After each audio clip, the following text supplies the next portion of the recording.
Behold the King. Author Magdalena Buggy. Illustrator Adam Shiposh.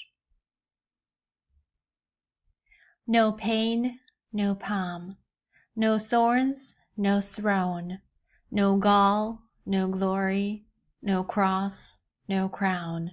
William Penn. For centuries, Israel had been waiting for the Messiah, who would come as a mighty king and who would overthrow their enemies. When their king did come, the majority of his people did not recognize him because he did not meet their expectations. The Messiah came as a humble servant. Instead of overcoming the physical enemy, he came to set us free from the greatest enemy, which is death. Instead of establishing his kingdom on the earth, Jesus came to make our hearts his throne. Only in him can we find true peace, love, and hope. As we behold our King and learn to delight in him, we will live the life he has destined us to live. Behold the King in his humility and glory. Behold the Lamb of God and the Lion of Judah. I still can't believe that he's mine. He's the most beautiful baby in the world. Mother was delighted with her newborn baby, who was peacefully sleeping next to her. Feeling the warmth of his little body, watching him breathing, knowing that he was part of her, filled her with such an indescribable joy that she felt like shouting, desiring the whole world to know about this great miracle. And now I have to care for this miracle. This thought startled her for a moment. Was she ready to look after this tiny life? Was she prepared for this hard but most blissful task? She couldn't take her eyes off the fruit of her womb. I love you so much, and I know I have so much to give you. I will be willing to give my life for you. You are the apple of my eye. You are my joy, and I'll take good care of you. I'll protect you and teach you. I'll try to be the best mommy in the world. I promise. Little Donkey was carelessly sleeping and totally unaware of his mother's thoughts, as if nothing could ever harm him.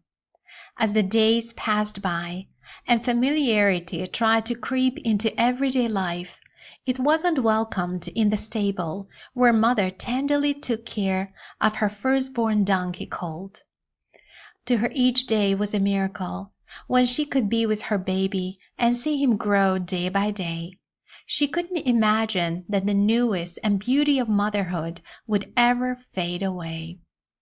Little Donkey was growing to be a friendly, playful, and intelligent colt.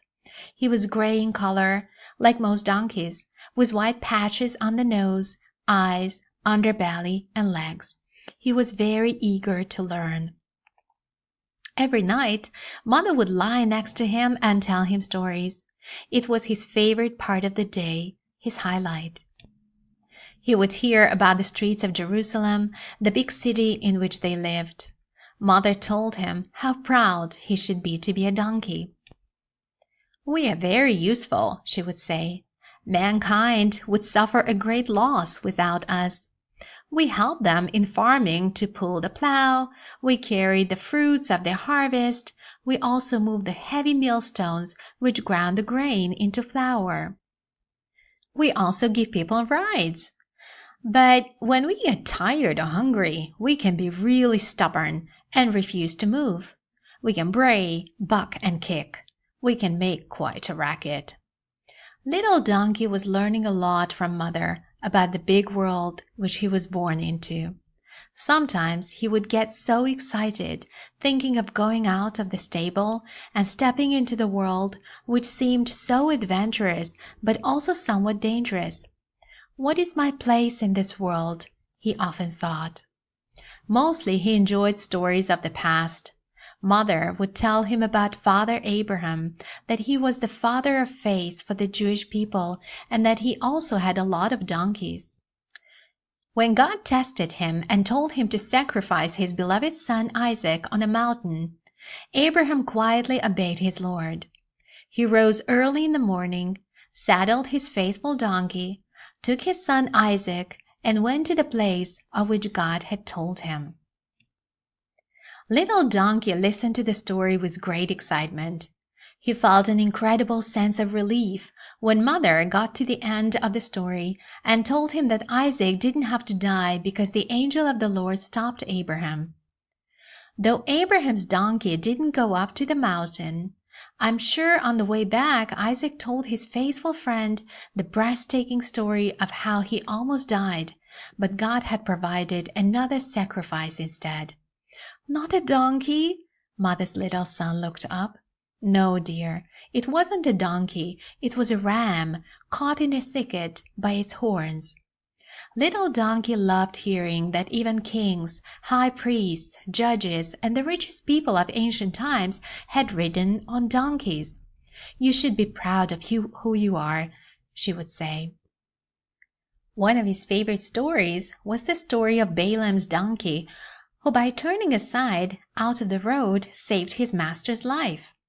Mother also mentioned that there were martyrs among their forefathers, and she told the story of the donkey whose jawbone was used by Samson to kill 1,000 enemies. Listening to Mother's stories, little Donkey got more and more curious about what life had in store for him.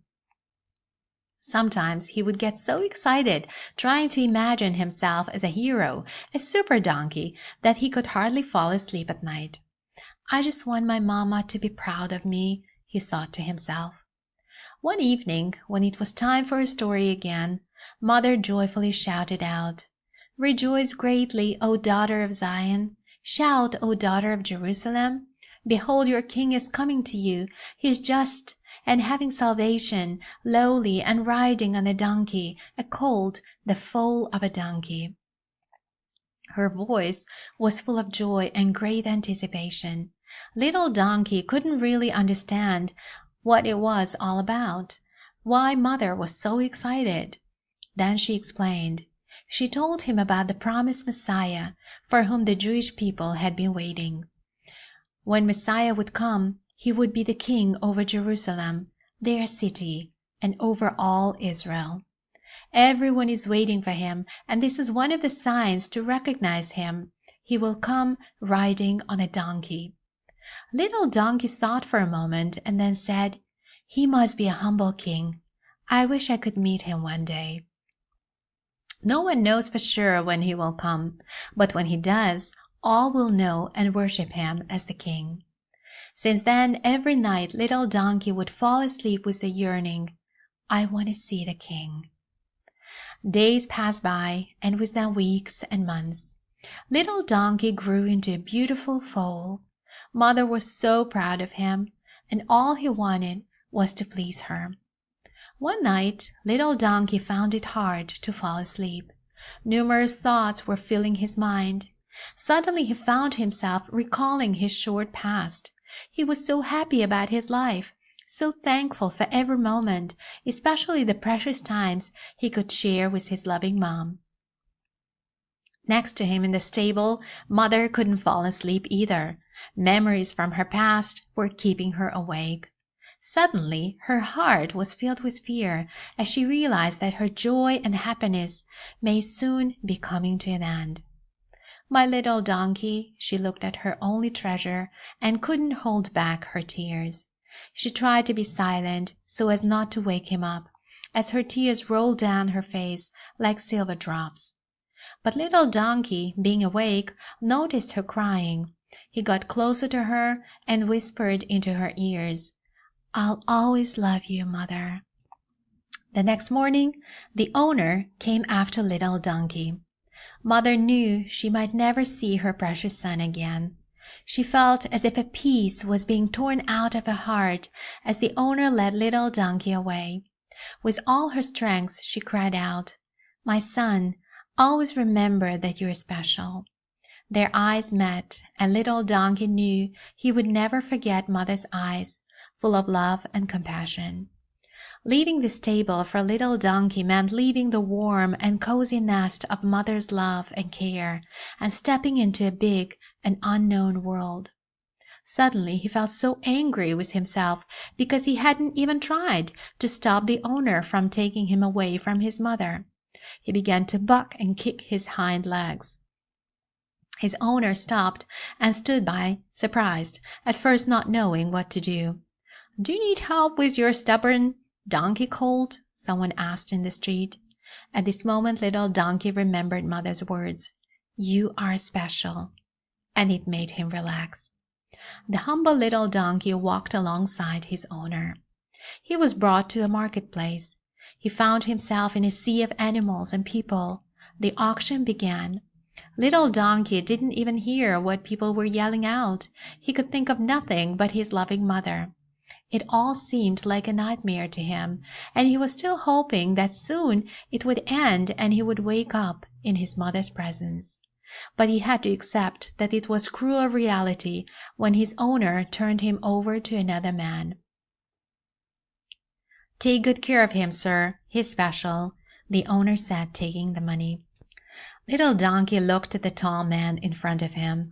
He looked like one from the crowd, and yet there was something special about his look, something promising that gave hope that he shouldn't be afraid.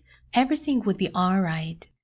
Finally, they arrived in the village of Bethphage, very near Jerusalem. The new owner's family warmly welcomed little donkey, especially the children. "He's so cute," they said. "I like his ears," said the little girl. "When can I go for a ride, Daddy?" The little boy tried to jump on the donkey. "Not today," said Dad. "It's been a hard day for him. I'll take him into the stable." "His eyes are so sad," noticed the owner's wife. That was the saddest night in little donkey's life. He felt so lonely without his mother. There was no one to kiss him good night, no one to tell him a story. He felt all alone in this big and dark world. But he had to live. For himself, for his mom, and maybe for the king? David, the new owner, and his family proved to be very kind and loving. They really took good care of little donkey. One day, as the children were playing with him, a visitor appeared in the garden. The owner and his wife were seemingly astonished to see the man. First they stared at him as if they were trying to decide whether he was the one they believed he was or someone else.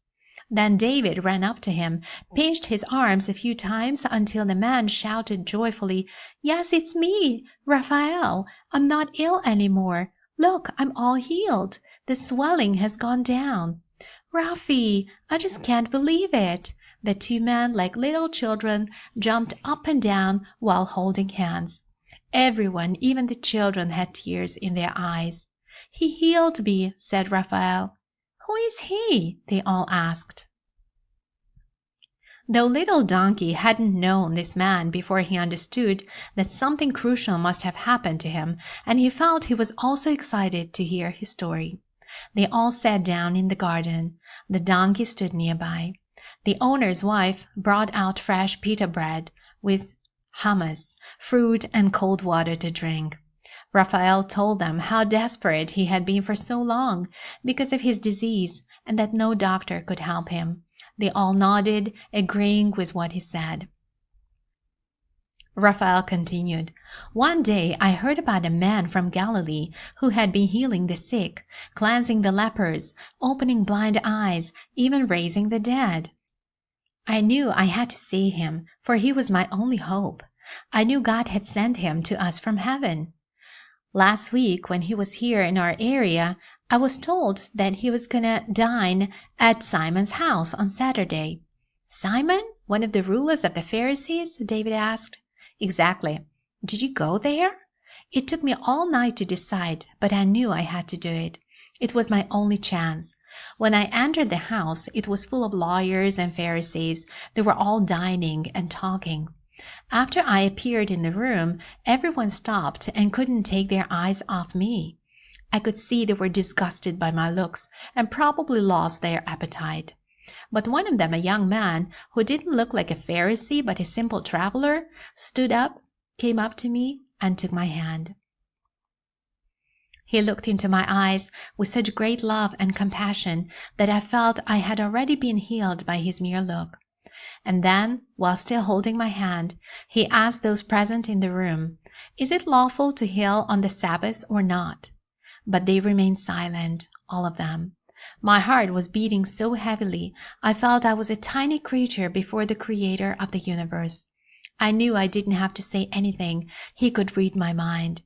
At that moment, I felt he knew me. He had always known me, and he was longing to change my life. But I had to be willing to give him my disease in exchange for his love and life.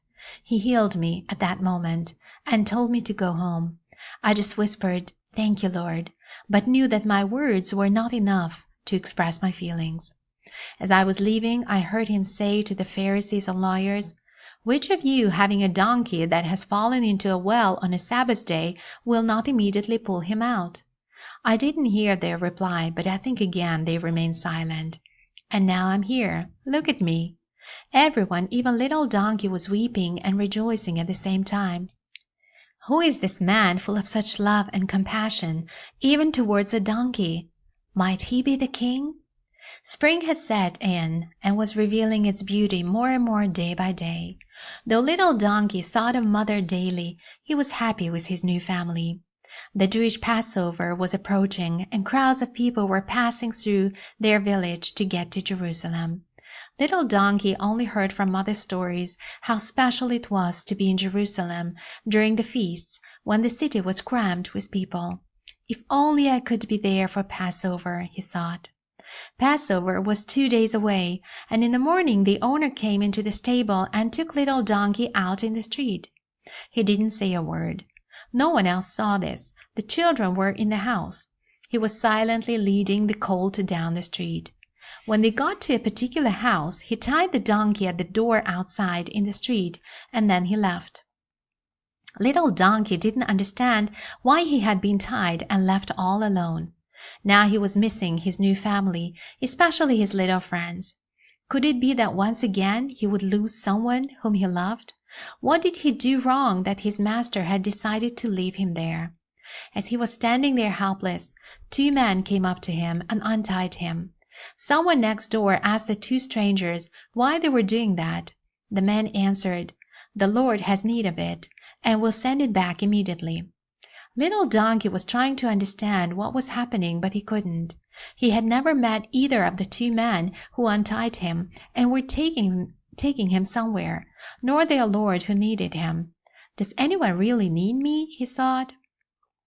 The men brought the colt to their master. He looked at little donkey, gently stroked his head, and smiled at him.